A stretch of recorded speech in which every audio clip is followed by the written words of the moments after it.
There are two kinds of people in the world, my friend. Those with a rope around their neck and the people who have the job of doing the cutting. Listen, the neck at the end of the rope is mine. I run the risks. The good, the bad, and the ugly. Two can dig a lot quicker than one. We've got the good, the bad, and the ugly. If you want to call in and give us your good, bad, and ugly from the sports weekend, call in at 520-719-1490, 719-1490. All right, Ali. So I'm going to allow you to start off with the good, the bad, and the ugly. What's on your mind this weekend? Thank you for your graciousness. So I guess that's my good. Justin was being gracious. Yeah. No, man, Scotty Scheffler winning the Open yesterday in just pretty easy fashion. I think what's crazy is he had the lead after 54 holes. It's the 10th straight time that he's had the lead after 54 holes that he has ended up winning. Tiger did it 37 times straight, so he's still got a ways to go there. But I'm gonna bring it back to Tiger in a second, but not just winning the Open. The guy gave one of the most meaningful press conferences before the Open that I've seen any professional athlete ever give about really the meaning of life and the fact that golf doesn't define him and who he is. If the day that he identifies first and foremost as a golfer and not as a father and a husband is the day that he quits golf. And while he's a competitor and he definitely puts the work in and he wants to win every tournament that he's entered into, you can really see that the guy he's just grounded and really gave an in-depth press conference about life and who he is as a person and who he is as a person being that husband and that father. And the why to his life is not golf. The why to his life is some things more meaningful to people around him. I thought that was really cool. And he's, not the most charismatic guy. He doesn't bring a lot he's got like a Pete Sampras vibe. If you remember Pete Sampras in tennis when he was at the top of the sport, he just goes out there and wins all the time. And he's really good. Let me give you a couple stats though, that is going to show you that we're in the Matrix. Tiger Woods' first major win, the 1997 Masters. Tiger's fourth major win, the 2000 Open, 1,197 days apart. Scotty Scheffler's first major win, the 2022 Masters. His fourth major win yesterday, the 2025 Open, 1,197 days apart. Exactly the same as Tiger, but there's more, says Fred Harvey. Tiger Woods from 2002 to 2005, 79 events, 18 wins, 4 majors, 0 players. I guess that's players champion, right? Yeah. Scotty Scheffler, 2002 to 2025, 81 events, 20 wins, 4 majors, 2 players. Scotty Scheffler there is implications to Tiger Woods, but it's not as forceful and strong as I think it could be. That we are watching the second coming of Tiger Woods. Yeah. It's just in a less charismatic, less red shirt package. Yeah. He's not fist pumping. He's not doing all the stuff that Tiger did. No. But listen, he is far from catching Tiger Woods, right? Like if you look at just Tiger Woods' legacy, I think like there was a certain stretch. I forgot what the stat was exactly, but it was like if you look at the majors, he has beaten the second best player by like 125 strokes in like a 10-year span, which is like Phil Mickelson or something like that. Like Tiger Woods was just it was otherworldly, way better. And Scotty Scheffler, I mean, in some ways, that's what you're saying, way better. And I'm telling you, no, not way better. In fact, very similar. But you know what Scotty Scheffler does? Very methodical. Number one from fairway to green, it's his irons. Number one in putting. Very methodical playing the course. Tiger Woods would hit it in the crap and then make this incredible shot to 3 feet from the hole. Yeah. And get a birdie. It's different in that way. But that's kind of my point. Tiger Woods not way better than the way Scotty Scheffler's been playing over the last couple of years. Scheffler just plays like quote unquote boring golf. He plays boring golf. He makes it look so easy. He's Tim Duncan. Yes, another good analogy. He's Tim Duncan. Just a great drop step and right off the glass, goes in every time. My bad is, man, our guy Tucson, Kadeem Carey, looked like he had maybe a major knee injury for Saskatchewan. Is that who he's playing for? Yeah. 32 years old. He's been doing great in the Canadian Football League. Won a championship last year and really has made a nice career for himself in professional football. Hopefully, running back, the shelf life is not long, right? Because you're getting hit almost every play. Hopefully at 32, he's able to bounce back and still squeeze out a little juice. And we wish him the very best and his family. So Kadeem, heal up, man, get better soon. And, if you cannot play the rest of the season, you got to sit out. We look forward to seeing you maybe back home and here in Tucson and shower you with a lot of love and affection, which is what you deserve for just being such a great ambassador for our city. My ugly is this. There's been a lot of talk about the WNBA and the players wanting more money. They wore the shirts before the All-Star game that says, pay us what we're worth, right? Pay us what you owe us. Pay us what you owe us. And I want to talk about perception, right? So I'm not going to tell you how I feel about one way or another, but I hear people talking about, the WNBA lost $50 million and nobody comes to your games. And then the other guy parrots it. And then the other person parrots it. And another person parrots it. And the problem is that's not true. And for people to just hear something and take it as truth really bothers me.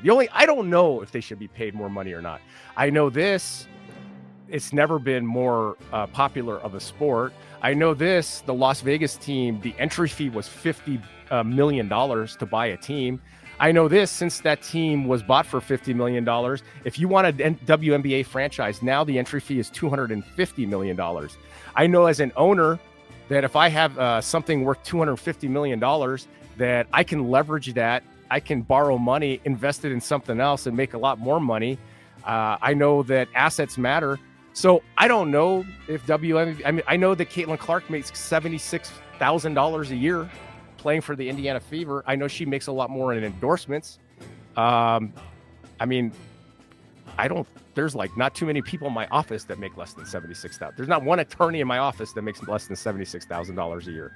So I don't know, but I'm just, the thing that really bothered me is this echo chamber, and it's in all of sports. And this just kind of highlighted it, where you hear something and then people just keep saying it. And then it somehow becomes true. And it's not true. So I don't know how much the finances are a little murky in the WNBA, and there's a lot of different ways to play with numbers. Does it make money? Does it not make money? Where does this sell out? Where doesn't it sell out? I don't have that information, but I will say this though. Since the league has started, it has not made money. Okay. So you could have said that in the NFL when it started too. Yeah. You could have said that about any sport. Is it making money now? Yes. How do you know?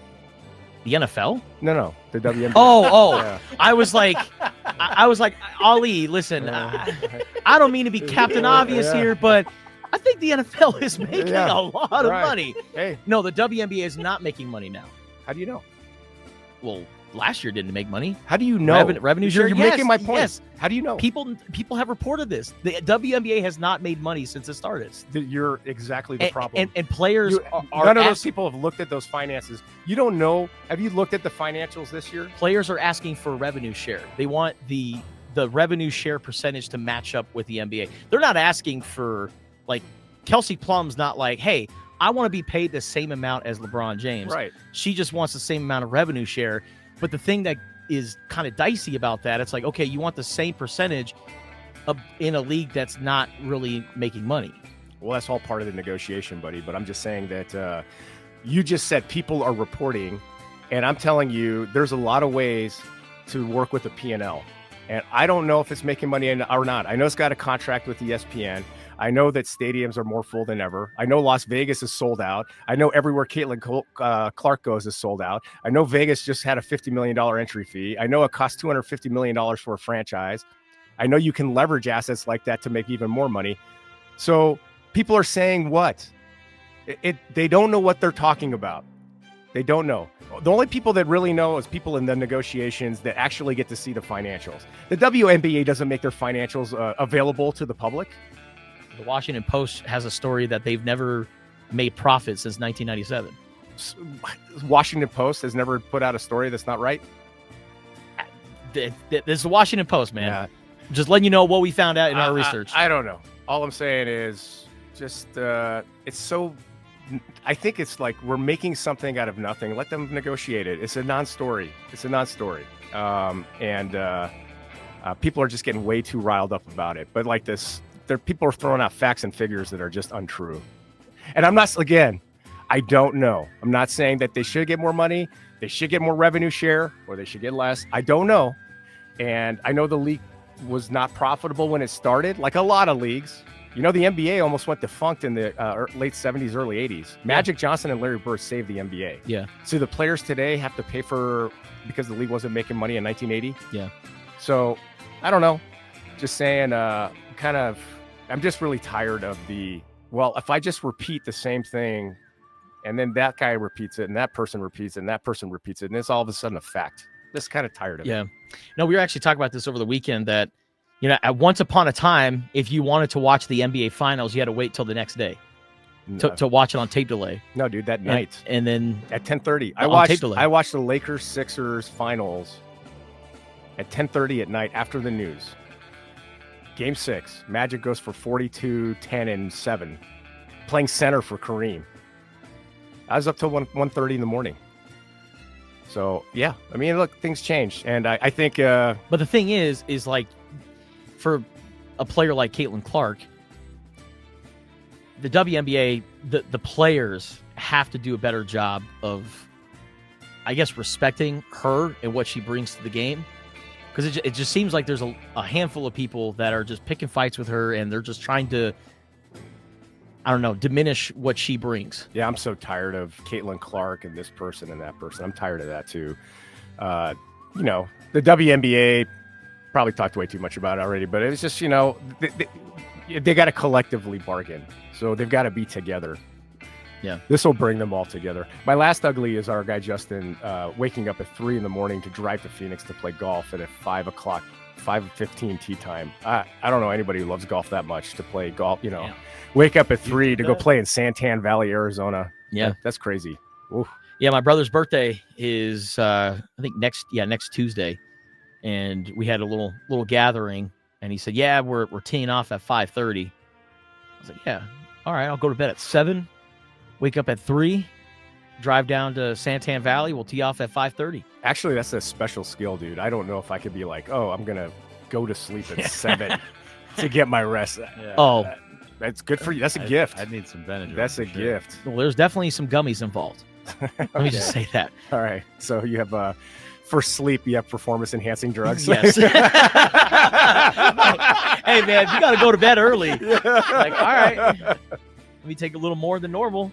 Yeah. Take a gummy and stare at the ceiling for yeah. But real quick though, I did want to add to your good, bad, and ugly. Your bad was Kadeem Carey, and Kadeem is a very special person because he has shown that you don't have to go to the NFL to have a successful pro football career. Yeah.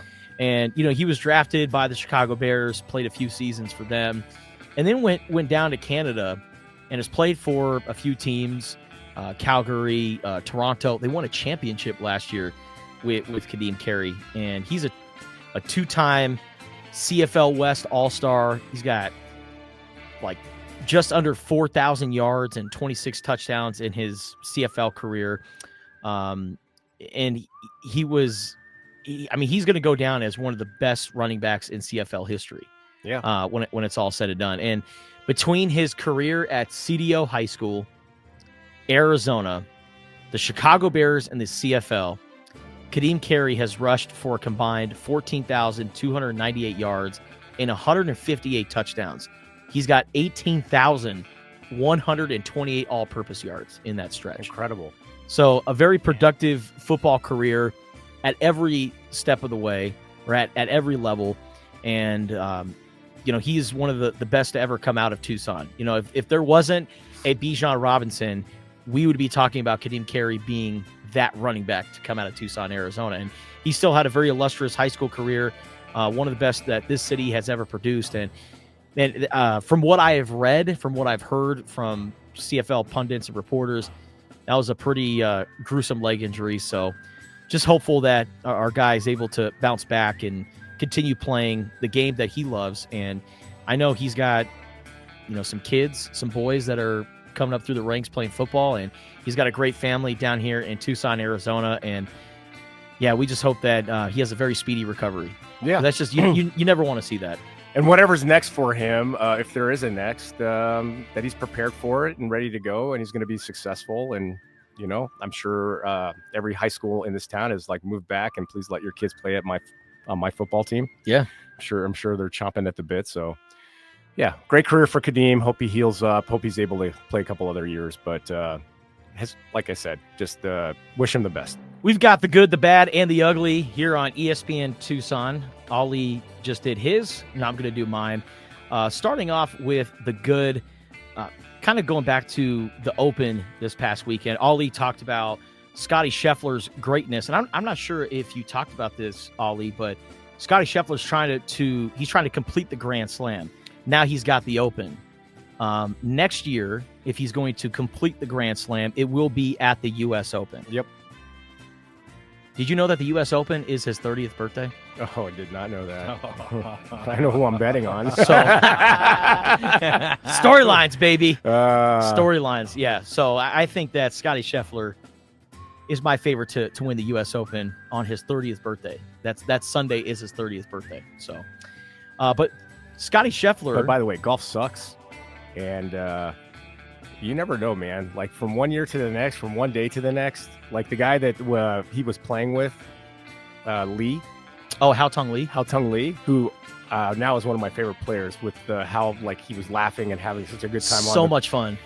They asked him at a press conference, is like, because he's been kind of struggling. It's like, what's it to? And I'm sorry to interrupt you, man. What's it to the? What do you attribute the turnaround to your game? You're playing so well.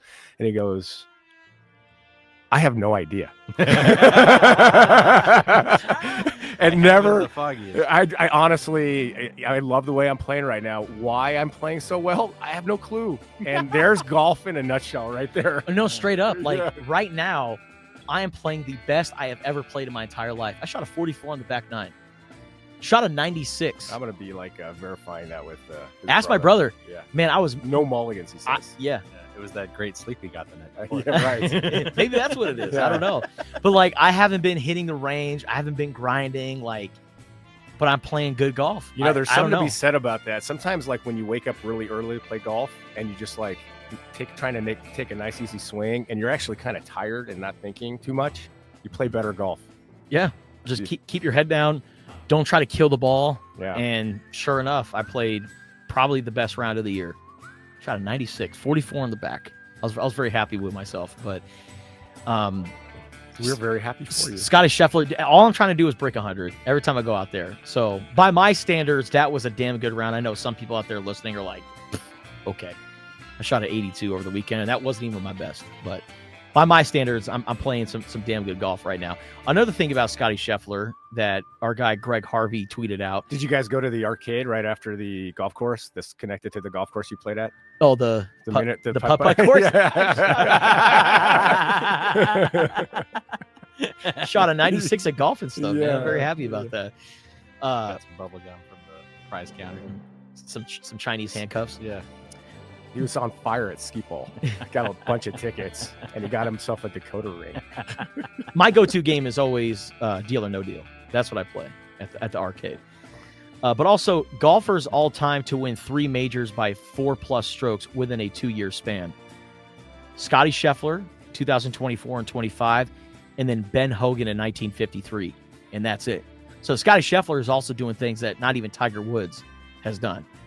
Like I said, still ways to go to catch Tiger Woods, but man, for a career, yes. Well for on majors, his way. Yes, but is he playing not the same kind of golf as Tiger Woods, but is he playing as well as peak Tiger Woods? I think you have to say yes. It's just not as dramatic as Tiger did it. He's well on his way, man. Yeah, he's just boring. but he's methodically boring. And God, wouldn't you just love to play golf that is just so boring? I would do. I would give up a lot of things to play golf like Scotty Scheffler. Now the thing is, another thing too. The devil's listening, buddy. Yeah, like what? Like what? What are you willing to give up? But the thing that I love about Scotty Scheffler, and I know we joke around about it, but like the only quote unquote blemish of his career is that little incident when he got arrested. It was not even his fault. And it wasn't even his fault. It was a cop that was on a power trip. The fact that is like I said, the quote unquote blemish of his career. The dude's a great guy. I thought I saw the blemish of his career yesterday. What? Well, he took off his hat. That hairline is going. And I'm just trying to imagine him. Like, what are you going to do? You going to keep the pizza crust around the edges? You going to go bald? Will you look okay as a bald guy? So, yeah, that's what I was thinking of. I was like, man, your hairline, you're 29. You got another 2 good years, and then you're going to have to make a choice. You're calling Scotty Scheffler home? Like, just come home, bro. Yeah, either just that come or home. Like, the butt to head transplant. You better start looking into it. I don't know. Really curly hair. Yeah. Maybe a trip to Turkey is in Scotty's future. Yeah, dude. That's for real too. When I came back from Europe, man, that was everywhere. What, all the guys with the hair transplants? There were like a good half dozen dudes on the flight I had back from Europe that were all bandaged wrapped up on their yeah, head. Dude. A part of me was just like, yeah, I did too. Mine's growing in a lot faster than you guys. Those guys were looking at you with such disdain. I know. Oh, you think you're so cool with that hair. Ooh, Mr. Natural. Yeah, over here. Great. But yeah, Scotty Scheffler is the real deal, man. Very happy for him. And I know he pissed off a lot of people. We actually talked about this. I mentioned this with my buddies over the weekend, and they weren't the biggest fan of Scotty Scheffler's comments on, golf isn't everything. And well, I don't like to. Those guys are morons. I don't like to celebrate too long because then it's like, oh, what's next? And it's like, dude, that's the point, man. It goes back to my ugly. Did they actually listen to his press conference from beginning to end? Or did they go and watch little snippets and then decide to make up their own judgment?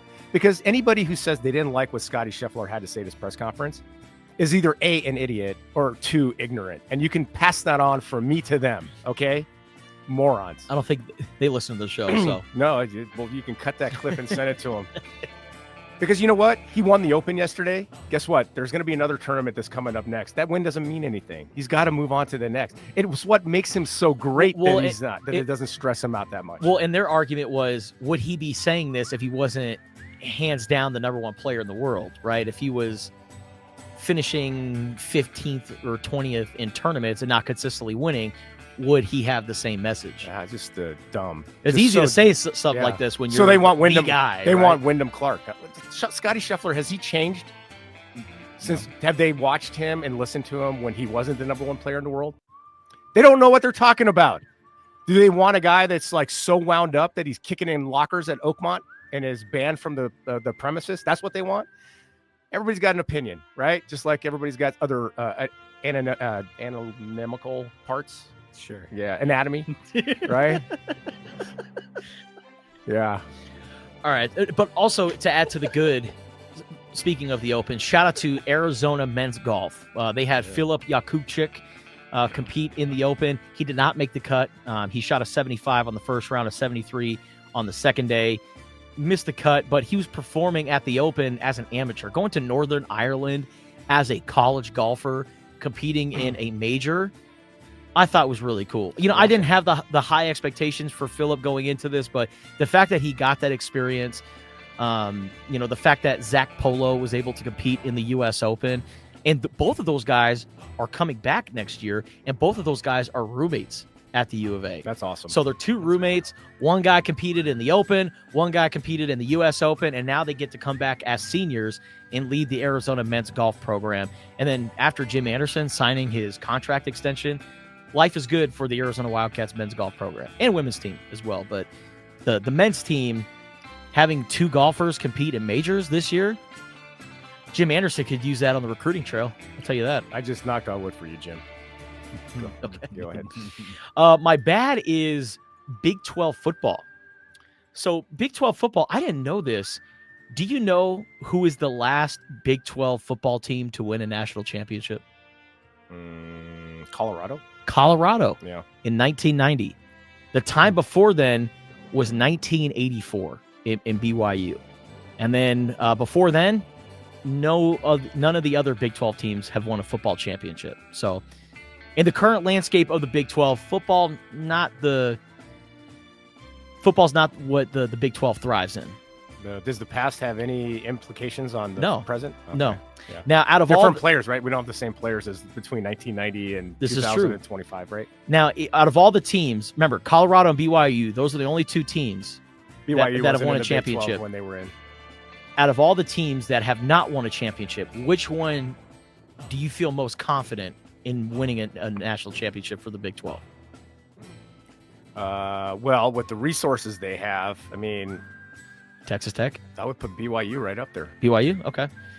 Texas Tech, speaking of resources, they're my dark horse to win the league this year. But yeah, I found that interesting. I'm like, man, the last Big 12 champion was Colorado. Well, but in then like you 1990. go before that, if you really want to do a deep dive, how many Big 12 teams won the championship between 1975 and 1990? Because Nebraska and Oklahoma were in the Big 12. That is true. Yeah. So it has no relevance at It's all. very true. Yeah. So it's not that bad. My ugly is the guy or people who burglarized Ketel Marte's house, the Arizona Diamondbacks star second baseman who was, having one of his best moments as a Major League Baseball player, going to All-Star Weekend, hanging out there in Atlanta. And while he was in Atlanta, people went and burglarized his house. And according to Ketel Marte, before yesterday's game against the St. Louis Cardinals, he said that they took over $400,000 worth of belongings in his house. Oh, man. Don't these guys have alarms? Right. And don't they live in gated communities? Don't you got to check in with people before you get there? So I thought that too. But there's a weird epidemic going around or happening right now where professional athletes' homes are getting broken into and people monitor their schedules. I think Travis Kelce during last football season had some issues. Some other football players, some basketball players. There was a couple NBA guys that happened to, right? So, there's a thing happening right now where people are paying attention to the schedule. They know when these guys are away from their homes, and then they go in and try to take as much stuff as possible. And unfortunately for Ketel Marte, man, damn near $500,000 worth of stuff. Now, Ketel Marte is making a boatload of money. He just signed a contract extension with the Arizona Diamondbacks. So even though it's like $400,000 for us, it's like, oh my gosh, like how could you get past that? For him, he's going to be just fine, but it's still $400,000 worth of stuff, and someone was in your home. Yeah, that's hard to get through. You're not even like hitting on the worst part of the ugly. He's got to now deal with the insurance company. Oh man, prove that you had that necklace. Well, here's a receipt. Well, prove that it's your receipt. It's got my credit card number. Prove that it's your credit card. I was like, come on, man. So he's got insurance. He'll be covered. He's going to be fine. But yeah, the violation. And these guys need to invest. I'm not, they're not a sponsor of the show, but like that Ring technology, right? The cameras and like just get an alarm. Like, maybe these guys are, the thieves are so sophisticated. They cut the wires or do something. I don't know, but. Or get someone to house sit. Yeah. At the very least, right? Somebody big. Yeah. With who's armed. Yeah. I think that's called security. I need somebody to protect I'm telling telling you, maybe have a gun on it's him. not that expensive. Just, my guy, Andy Brown, with 18 security, he could put a couple guys out there for you. Yeah. But you're right. Gated community alarm. It's too bad. It's too bad. Feel bad for Ketel. But it's just stuff as long as he and his family are okay. Exactly. He was placed on the restricted list while he was working through all of this, but now he's back in the Diamondbacks. And he also had to deal with that fan that was yelling stuff about his mom earlier. Yeah. Right? Mm-hmm. And the fan's like, oh, I didn't know she passed away. It's like, well, dude, there's a lot of rules in life. One of them is like just nothing about moms. No mom jokes. Yep. Yeah. Except Yo Mama jokes. Yo Mama. It's got to be Yo Mama. Yo Mama or Angie Daddies. That's the two you can do. All right, coming up next on Spears and Ali. When your mama sits around the house, she sits around, and she's so fast, she sits around the house like one of those. They're like, okay, yeah. She got baptized at SeaWorld. Yeah.